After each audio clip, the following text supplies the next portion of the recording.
యవనస్తులారా చాలా జాగ్రత్త వస్తాం. సెక్యులర్ మ్యూజిక్ అని, సినిమా పాటలని హెడ్ ఫోన్స్ పెట్టుకుని, ఇయర్ ఫోన్స్ పెట్టుకుని, ఎయిర్ పాడ్స్ పెట్టుకుని ఎవరికీ తెలియకుండా వింటున్నావు, బాగానే మేనేజ్ చేస్తున్నాను అనుకుంటున్నావు. కానీ జాగ్రత్త సుమా, కొన్నిసార్లు ఆ పాటలని సబ్కాన్షియస్ మైండ్లో ఫీడ్ అయిపోయి నువ్వు మాట్లాడే మాటలు అలాగే ఉంటాయి, నీ ఆలోచనలు అలాగే షేప్ అవుట్ అయిపోతాయి, నీ ఉద్దేశాలు కూడా అలా ఉంటాయి, ఆఖరి నువ్వు తీసుకున్న నిర్ణయాలు కూడా అలాగే ఉంటాయి.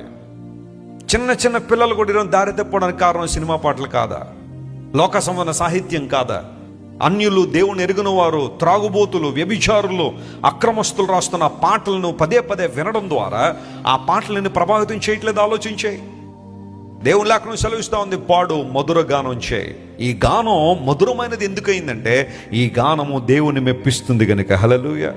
దేవుని మహింపరుస్తుంది కనుక. సత్య దేవుడు, నిజ దేవుడు, మన కోసం ప్రాణం పెట్టిన దేవుడు, మన నిమిత్తం సిలువలో మరణించిన దేవుడు, మరణాన్ని జయించి తిరిగి లేచిన దేవుడు, మనలను తన కౌగిట్లో హత్తుకున్న దేవుడు, తన చేతుల్లో చిక్కుకున్న దేవునికి సంతోషాన్ని ఇచ్చే గానము కన్నా శ్రేష్టమైన గానం మరొకటి ఉందా?